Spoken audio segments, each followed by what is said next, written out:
நியாயத்தை நீ ஆய்வு செய்து பார், உனக்கு ஒரு நியாயம் புலப்படும். அந்த நியாயத்தை செய்துட்டு நீ பயணிச்சுக்கிட்டே இரு. அவ்வளோதான் இங்கே செய்ய முடியும், வேறு எதையுமே செய்ய முடியாது. நியாயம் செய்ய மட்டும் வந்திருக்கிறாய். மனம் நியாயம் செய்யும். அதனால தான் மனசாட்சி இருக்கா உனக்கு அப்படின்னு கேட்குறாங்களே. அப்போ மனசு ஆட்சி செய்கிறதா ஒன்றில்? இப்போ மனசை ஆட்சி செய்திருந்தால் அது சில நிலைப்பு. ஏன்னா அது ஒரு அன்னையின் மனமாக இருக்குது, ஒரு தாயின் மனமாக இருக்குது. மனம் தாய் தான். ஆமாம், அதான் ஜோதிடத்தில் அந்த மனோகாரகன் சந்திரன் தாய் அப்படின்லாம் சொல்லுவாங்க. அதுதான் 100% சொல்கிறேன். இப்போ அங்கு சென்றால் அது ஆட்சியின் பேரால் ஒரு குறைந்தபட்ச அபிமானத்தின் பேரால் நிலை நின்று இருக்கும்.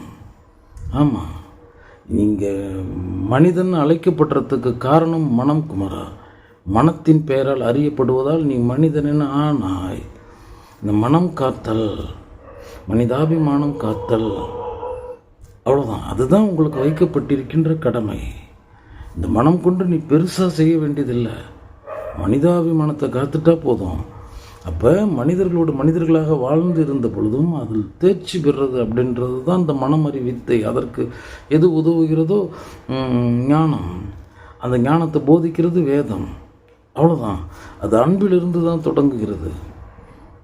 ஆம்குமாரா, அதனால் காண முடியாத இங்கே இருக்கிறதுன்னு ஒன்று இருக்குது. நான் நறுமணத்தை முகரதானே முடியும். இப்போ இந்த மனமும் அப்படி தான், அது உணர்றதா இருக்குது. உணர்வு அப்படின்னா இங்கே எண்ணற்ற உணர்வுகள், எண்ணங்கள்னால் எண்ணற்ற உணர்வுகள். ஆனால் அங்கே நன்றில் நிலை நிற்க வேண்டும், நல்ல உணர்வில் நிலை நிற்க வேண்டும். அப்போ அந்த நன்றின் பெயரால் நான் நின்று இருக்க வேண்டும். அப்போ தான் அடுத்ததெல்லாம் நடக்கும். மணமணி விளக்கே மனோன்மணி தாயே சேய் மெய் வீடு அடைய நீயே கரம் பிடித்து அழைத்து செல்வீர் ஆகுக சத்தியம் சதா நந்தி ஆணை இதை வசி சிவசித்தம் திருச்சிற்றம்பலம் அப்படின்னா அவங்க தான் கூட்டிகிட்டு போகணும். நான் அவங்கள்ட்ட இறங்கி தான் முடியும். மனம் அங்கே தாயாகவே இருக்காங்க, உயிர் தான் சிவமாக இருக்காங்க. அதுக்கு உயிர்ப்பு தான் அது கடந்து இருக்கும், பெரும் பரமாக இருக்குது. அவ்வளோதானே. அப்போ நான் அவங்க இடத்துல அர்ப்பணம் சமர்ப்பணத்தின் பெயரால் நான் நிலை நிற்கும் பொழுது அது விரும்பி வந்து தான் என்னை கூட்டிகிட்டு போக முடியும். அதற்கு நான் என்னை தகுதிப்படுத்திக்க மட்டும்தான் முடியும்.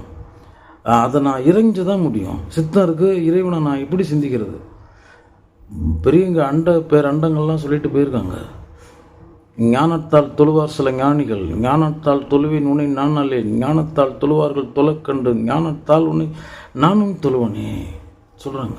சொல்கிறவர் ஆளிமிசை கல்மிதப்பில் அணைந்த பிரான் அப்பர் பெருமான் செம்மையே செம்மையா கொண்ட சிவசைவ தொண்டெனும் மணி அணி மணி ஆதி வாகீச நாக்கு கரசா அப்பன் என்று அழைத்தால் அவன் இவன் என்ற ஏகவசனத்தில் அமைந்துவிடும் என்பதற்காக அம்மையப்பரால் அப்பர் என்று அழைக்கப்பெற்ற ஆதி வாகீச நாக்கு கரசான் திருநாவுக்கரசர் அப்பர் பெருமான் மரபில் நமக்கு தாத்தான். அவர் சொல்கிறார், ஞானத்தால் தொழுவார் சில ஞானிகள், ஞானத்தால் தொழுவேன் உன்னை நான் அல்லே. அப்படிலாம் என்னால் எவ்வாறு தொழ முடியும் இறைவா? உன்னை நான் அடைஞ்சிட முடியுமா? நீ விரும்பாமல் நான் எப்படி உன்னை அடைய முடியும்? சிவன் அவன் என் சிந்தை நின்றதனால் அவன் அருளாளி அவன் தாள் வணங்கி நான் உன்னை நினச்சிட முடியுமா? இப்போ நம்ம வேண்டதான் முடியும் அவனிடத்துல. சித்தம் சிவமானால் நித்தம் தவமாகும், நித்தம் தவமாக சித்தம் சிவமாக, விரைந்தம் சிந்தை புகுவீர் சிவமை போற்றி, விரைந்தம் சிந்தை நிறைகுவீர் சிவமை போற்றி. அதுவும் சிவசித்தம், இதுவும் சிவசித்தம், இங்கு எதுவும் சிவசித்தம், நீ சதா வசி சிவசித்தம், திருச்சிற்றம்பலம் சிவமங்கலம் வசி சிவசித்தம். ஏன்னா அவனால் அவனும் அவளுமா இருக்காங்க. உயிர் வந்தால் தான் உள்ளம். அப்போ உள்ளத்தை அழைத்தா அங்கு இருவரும் ஒரு சேர தான் இருப்பார்கள். அப்போ அவங்க அருளினா இருவரும் தான் ஒரு சேர அருள்வார்கள். அவ்வளோதான். அப்போ நான் எனக்குள்ளார இந்த மனதுக்குன்னு மனதினுடைய நேர் எப்படி இந்த புவி பேரண்டத்தை ஒரு சேர ஒளியூற்றி விட முடியாது இந்த ஆதவனால். அப்போ நான் எவ்வளோதான் இந்த புவிக்குளத்தை நான் ஒளி ஊட்டினாலும் ஒரு சரி பகுதி என்னால் ஒளி ஊட்டவே முடியாது. எப்படி என் முதுகை நான் காணவே முடியாதோ அவ்வாறு கட்டமைக்கப்பட்டிருக்கிறது. காணும் கண் தன்னை காணா. இப்படி இருக்கு. நான் எதையும் அறிஞ்சிட முடியாது. அர்த்தம் புரிந்ததா? அர்த்தம் அறிந்தாயன்னா அர்த்தனா பாதி, அர்த்தனா ரீசன், அர்த்தம் மலர் நாற்றம் மனம் நறுமணம், அர்த்தத்தை தான் பார்க்க முடியும். இவ்வளோதான் நிலைப்பாடு. அதற்கு அவர்கள் தான் அருளணும். நம்மகிட்ட ஒன்றுமே இல்லை. மிக மிக பாவப்பட்டவர்கள். நம்ம பாட்டுக்கு பேராணவத்தில் நம்ம பாட்டுக்கு இந்த உலகத்தோட போராடிக்கிட்டு இருக்கோம். சிவனன்னு சிவனன்னு வேறில்லை, சிவனார் சிவனார் அருகிலர், சிவனார் சிவனார் அறிந்த பின் சிவனார் சிவனாயிட்டு இருந்தார். சிவன் சிவன் எல்ல தெளிந்தார்க்கு சிவன் சிவலிங்கம். வான்பற்று நின்றது ஒன்பற்று நின்ற உணர்வு மந்திரம். இப்போ என் ஜீவன் சிவன் தானே. அப்போ சக ஜீவனில் எறும்பு முதல் யானை வரை எல்லாம் என்னுடைய உறவுகள் தானே. இங்கே இருப்பதெல்லாமே என்னுடைய சகோதர வர்க்கம் தானே. உற்ற ஒருத்தியை தவிர, அந்த நற்றவத்து நன்னேரம் தவிர அவளும் எனக்கு தாய் தானே. இங்கே எல்லாமே என்னுடைய உறவுகள் தானே. பெண் எல்லாம் என் தாய் தான், மனிதனெல்லாம் என் உறவு தானே, என் அங்கங்கள் தானே, அவர்களுடைய அங்கரட்சகன் நான் தானே. இதுதானே நிஜம். இப்படி தானே நம்ம இருக்கணும். இந்த பேதத்தை கடக்காமல் நம்ம அடுத்தது எப்படி போக முடியும்? இங்கே பாட்டுக்கு இங்கே 1000 கிடக்குது, 1000 விதமாக கிடக்குதுங்கிறதுக்காக இதன் பெயராலான நிலை நின்றுட்டு நம்ம அங்கே போக முடியாது. குமரா, இங்கே அநேகம் என காட்டப்பட்டது. குமரா, இந்த அநேகங்கள் ஒடுங்கி ஏகத்தில் ஒடுங்க வேண்டும். இப்போ ஒவ்வொன்றாக கிடக்கிறது முதல்ல ஒன்றில் நிற்கணும். இந்த ஒன்றில் நின்றதுக்கு அப்புறமேட்டுக்கு அந்த ஒன்றிலேயே நம்ம நீடித்து நிலைக்கும் பொழுது அந்த ஒன்றற்ற ஒன்றான நிலைக்கு சென்று விடுவோம். அப்போ நான் அந்த ஒன்றையே அடையில, நான் பேதத்தில் இருக்கேன் அப்படிங்கும்போது எனக்கு எப்படி நான் எனக்குள்ள அடங்கும்? அறிந்தால் தான் அடங்க முடியும். ஆமாம், இதில் என்னுடைய சிந்தனைக்கு என்னுடைய காணலுக்கெல்லாம் ஓய்வு கொடுக்கணும். இங்கே அவனன்று ஒரு அணுவும் அசையாது, சர்வமும் சிவமயம் எல்லாம் அவன் வசம். ஒரு அணு கூட எதேச்சை அதிகாரமாக அதற்கு இயங்கும் திறன் இல்லை, அதிகாரம் இல்லை. சருகு அசைந்தது தெரிந்திருக்கும், அது அசைத்த காற்று தெரிந்திருக்காது. குமரா, அவ்வாறு இருக்கிறான் பார்.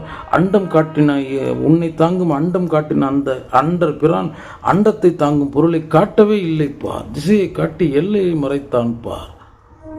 அவன் சரிப்பகுதி அப்படி இருக்கான். அர்த்த பொருளாகவும் நாற்ற பொருளாகவும் தான் இருக்கான்.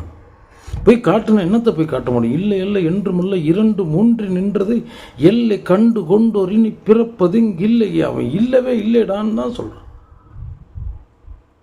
இப்போ சித்தன் என்ன சொல்லிட்டு போனான்? நட்டக்கல்லை சுற்றி வந்து நான் குசும் சாற்றியும் உணமுணன்று பேசு மந்திரம் ஏதடா, நட்டக்கல்லும் பேசுமா நாதனுள் இருக்கு, சுட்ட சட்டி சரட்டுவோம் கரிச்சுவையே அறியுமா. இது அந்த உயிர் பொருளை மனப்பொருளை சமைக்கிறதுக்காக கொடுத்த பாத்திரம் தேகம். அது வாழணும், அந்த நிலைப்பாடு அப்படிங்கிறதுக்காக அதுக்கு சில மூலப்பொருள்கள் வழங்கப்பட்டது, அவ்வளோதான். அதில் வண்ணம் கூட்டினவன் நீ, சுவையை கூட்டினவன் நீ, கனவை கூட்டினவன் நீ, நிலைகளை கூட்டினவன் நீ.